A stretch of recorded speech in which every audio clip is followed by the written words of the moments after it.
Indonesia.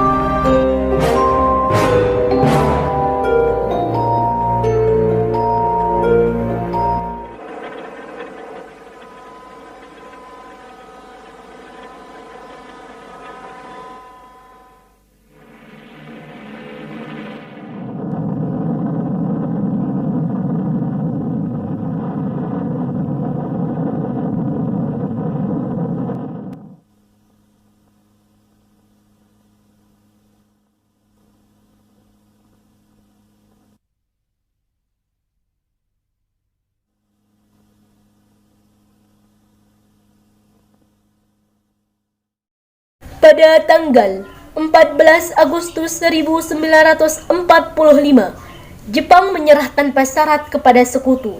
Berita tentang kekalahan tersebut dirahasiakan dan ditutup rapat oleh Jepang. Bahkan, seluruh stasiun radio disegel oleh Jepang. Namun ternyata kabar tersebut terdengar oleh Indonesia dan Sultan Syahrir mendengarnya.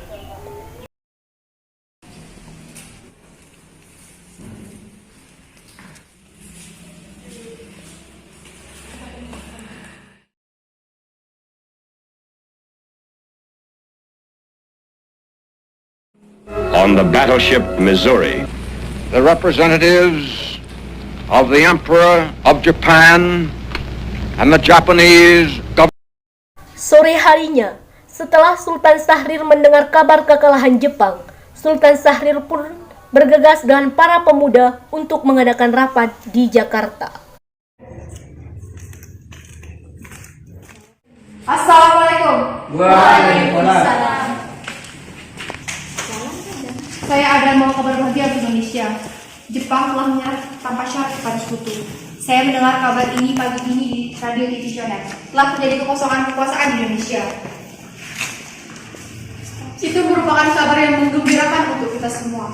Namun yang saya bingungkan, apa yang Anda maksud dengan kekosongan kekuasaan di Indonesia? Jepang tak lagi menguasai negeri kita karena telah menyerah kepada sekutu. Sedangkan sekutu belum seluruhnya menguasai Indonesia. Oh iya, saya mengerti dengan penjelasan Anda. Terima kasih. Lalu, apa yang kita lakukan untuk mengisi kekosongan kekuasaan ini? Bagaimana jika kita mengusulkan kepada Soekarno dan Bung Hatta untuk segera memproklamasikan kemerdekaan Indonesia? Jepang sudah tak lagi berkuasa terhadap Indonesia, maka kita harus memanfaatkan momen ini. Saya setuju dengan usulan Anda, Tuan. Karena inilah momen yang sangat tepat untuk memproklamasikan kemerdekaan Indonesia. Yang dibilang undang itu benar. Kemerdekaan merupakan hak rakyat yang harus kita proklamasikan. Dan hak rakyat tersebut tidak boleh digantungkan kepada orang lain. Oleh karena itu, mari kita semua pergi ke rumah Bung Hatta dan Bung Karno untuk meminta semua akses Jepang di Indonesia diputuskan. Bagaimana saudara? Setuju? Setuju.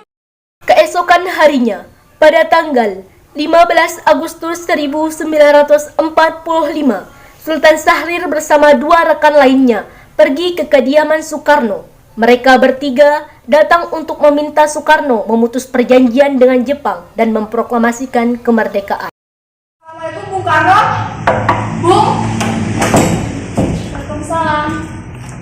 Maaf Bu, Bung Karno ini ada yang kami sampaikan padanya. Kang Mas ada, mari silakan masuk.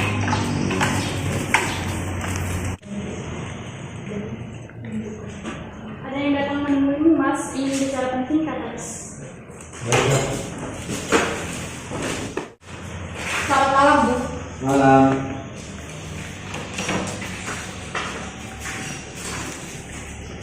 Silakan.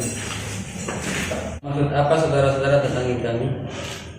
Saya mendengar bahwa Jepang kalah dari sekutu. Oleh karena itu kami para golongan pemuda mengadakan rapat dan hasilnya setuju bahwa Bung Karno dan Bung Hatta segera memproklamasikan kemerdekaan Indonesia. Kita tidak bisa begitu saja memproklamasikan kemerdekaan. Kita harus membicarakan pada rapat PPKI. Kita tidak ingin ada rapat PPKI karena PPKI dibentuk oleh Jepang. Kemerdekaan bangsa Indonesia sendiri harus diperjuangkan oleh bangsa Indonesia, bukan bangsa lain. Bukan seperti itu. PPKI memproklamasikan kemerdekaan Indonesia. Apakah kita harus menunggu janji Jepang untuk kemerdekaan bangsa ini? Kita bisa, Bu. Untuk apa menunggu mereka? Mari kita laksanakan kemerdekaan kita sendiri. Segelintir ini tak mampu mengalahkan armada Jepang. Coba perlihatkan padaku kekuatan bangsa ini. Apa tindakan kalian untuk menyelamatkan para wanita terjadi pertumpahan darah. Tapi Bung, semakin cepat kita memproklamasikan kemerdekaan, maka semakin cepat kita mengakhiri penderitaan kita dan rakyat selamat. Dan inilah saat yang ditunggu-tunggu oleh bangsa kita. Baiklah, beri saya waktu untuk merundingkan ini dengan golongan tua terlebih. Sekitar pukul 23.00 berkumpullah Muhammad Hatta dan Ahmad Subarjo dan beberapa rekan lainnya ke kediaman Soekarno untuk membahas rencana sidang PPKI yang dimana Soekarno dan Muhammad Hatta ingin memerdekakan Indonesia secara legal. Menurut saya, yang terpenting sekarang adalah menghadapi sekutu yang hendak kembali berkuasa di negeri ini. Dan untuk masalah kemerdekaan ini dilaksanakan dalam sidang PPKI tanggal 18 Agustus mendatang. Bagaimana Bung? Ya, saya setuju. Lagi pula mereka masih muda dan cara berpikir mereka masih sempit dan kita harus melihat ke masa depan agar langkah yang dipersiapkan matang. Melihat jalan buntu, Wikana dan Darwis selaku tokoh pemuda pergi menuju asrama berapi dan berkumpul dengan para pemuda lain dan mengadakan rapat yang dipimpin oleh Soekarni pada tanggal 16 Agustus sekitar pukul 00 untuk menyusun strategi pengasingan dua tokoh penting yaitu Soekarno dan Muhammad Hatta. Rencana kita. Jadi bagaimana jalan keluar untuk mengatasi masalah ini? Bagaimana jika kita meninggalkan Soekarno dan Hatta keluar dari Jakarta dengan tujuan agar mereka tidak terpengaruh oleh Jepang? Tapi gimana kita memastikan mereka? Bagaimana di Rengas Dengklok? Tempat ini dipimpin oleh peta dan erat hubungannya dengan pemuda di Jakarta. Setuju. Pada dini hari, sekitar pukul 04.00, Soekarni dan beberapa golongan muda lainnya pergi menjemput Soekarno dan Muhammad Hatta dan dibawa keluar kota menuju Rengas Dengklok, di mana Rengas Dengklok berada di kawasan Kabupaten Karawang. Wilayah ini merupakan wilayah kekuasaan peta.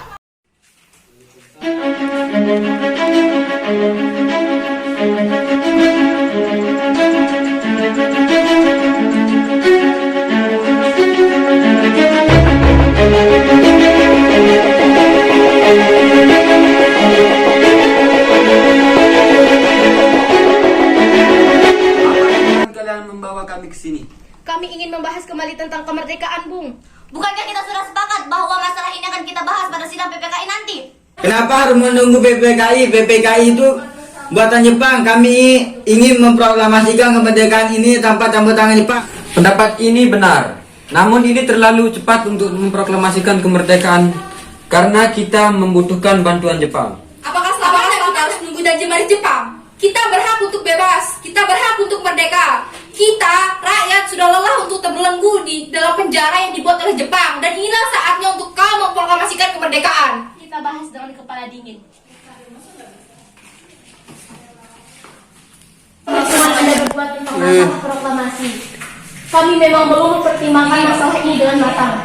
Tapi saya yakin kita bisa bangkit dan memanfaatkan situasi ini. Kesempatan tidak datang dua kali pun. Dan apa yang mereka katakan semua benar. Mau sampai kapan kita harus terbelenggu di bawah Jepang? Dan inilah saatnya. Bagaimana, Bung? Baiklah, kita akan memproklamasikan kemerdekaan tanpa campur tangan Jepang. Para golongan muda yang masih berada di Jakarta pun merundingkan tentang proklamasi kemerdekaan kepada Ahmad Subarjo dan setelah menyetujuinya, Yusuf Konto mengantar Ahmad Subarjo ke Rengas Dengklok untuk menjemput Bung Karno dan Muhammad Hatta kembali ke Jakarta. Semua golongan tua maupun golongan muda kembali ke Jakarta untuk membahas lanjut rencana proklamasi kemerdekaan pada tanggal 17 Agustus 1945. Mereka semua pada malam hari datang ke kediaman Laksamana Maida. Selamat malam. Maaf, ada apa ya? Kami ingin bertemu dengan perwira Laksamana Maida. Sebentar saya panggilkan dulu.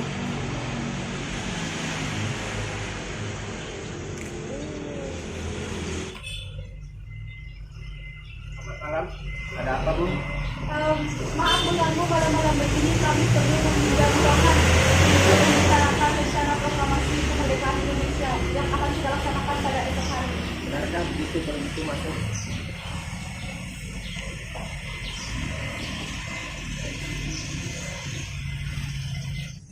Sebenarnya saya turut bergembira mendengar kabar tersebut. Terima kasih. Mari kita renungkan kembali.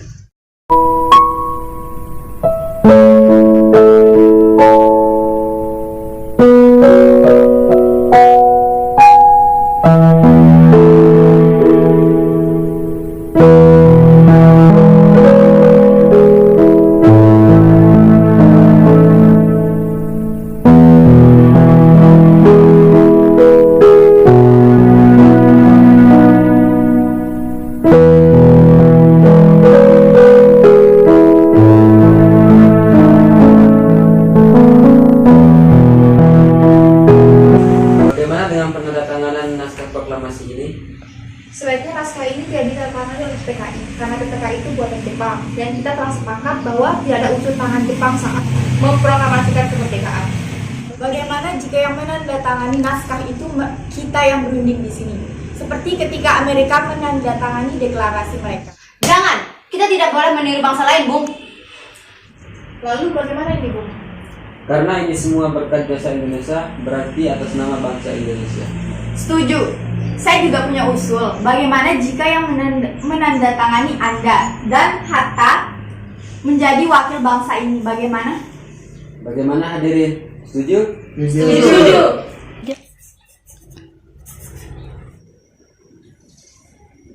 Apakah ada mesin ketik di sini? Oh, mari ikuti saya.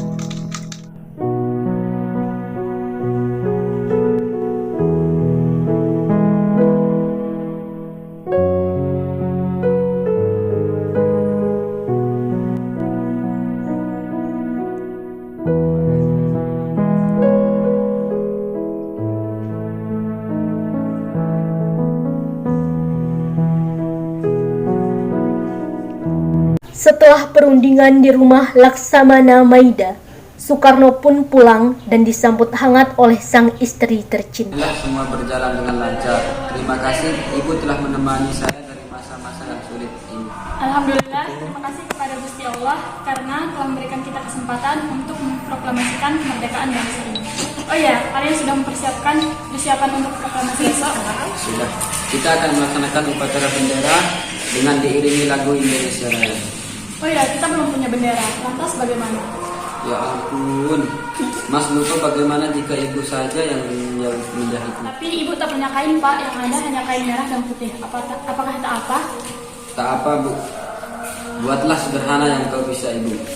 Yang penting kita ada niat. Baiklah, Mas. Dan ibu punya ide. Bagaimana jika namakan benderanya Sang Saka Merah Putih? Baiklah, kita namakan Sang Saka Merah Putih. Nah sudah, Mas, tidur sana untuk mempersiapkan esok hari. Siap.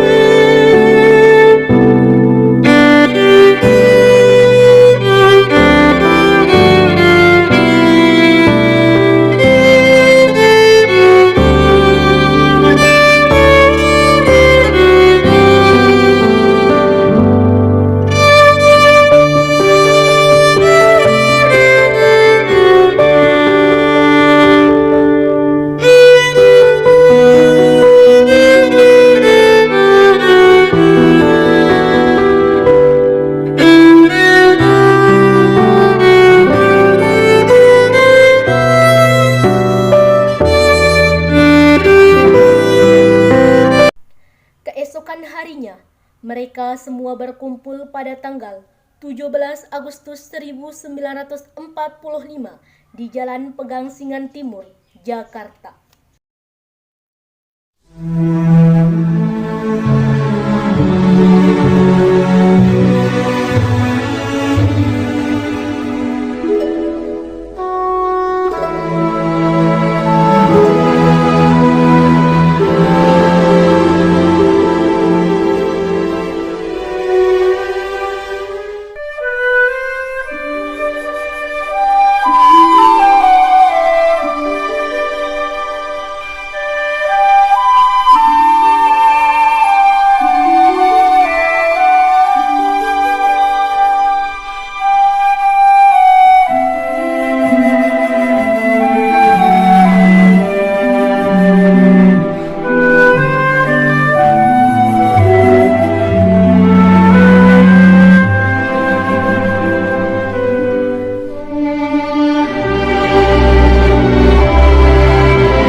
proklamasi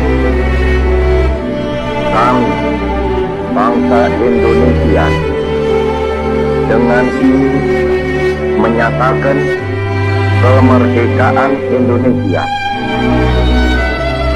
Hal-hal yang mengenai pemindahan kekuasaan dan lain-lain diselenggarakan dengan cara saksama dan dalam tempo yang sesingkat-singkatnya. Jakarta, 17 Agustus 1945, atas nama bangsa Indonesia, Soekarno-Hatta.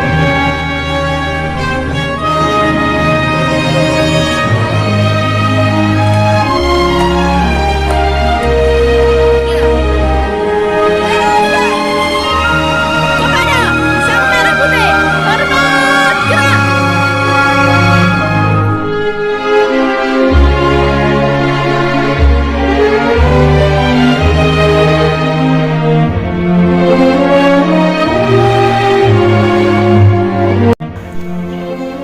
Peristiwa proklamasi tak berlangsung lama. Peristiwa yang mampu merubah segala sendi-sendi kehidupan bangsa Indonesia. Peristiwa proklamasi kemerdekaan yang telah menjadi momentum paling penting yang menjadi puncak perjuangan bangsa Indonesia. Lika-liku, pahit manis permasalahan berujung manis. Perbedaan pendapat menjadi pemerkuat persatuan bangsa Indonesia hingga mampu menjadi seperti sekarang ini. Bangsa yang satu, bangsa Indonesia. Dan kita, para pemuda masa kini, hendaklah mengisi kemerdekaan dengan melakukan hal-hal yang positif, bukan malah menodai bangsa ini dengan perbuatan yang tak sepantasnya.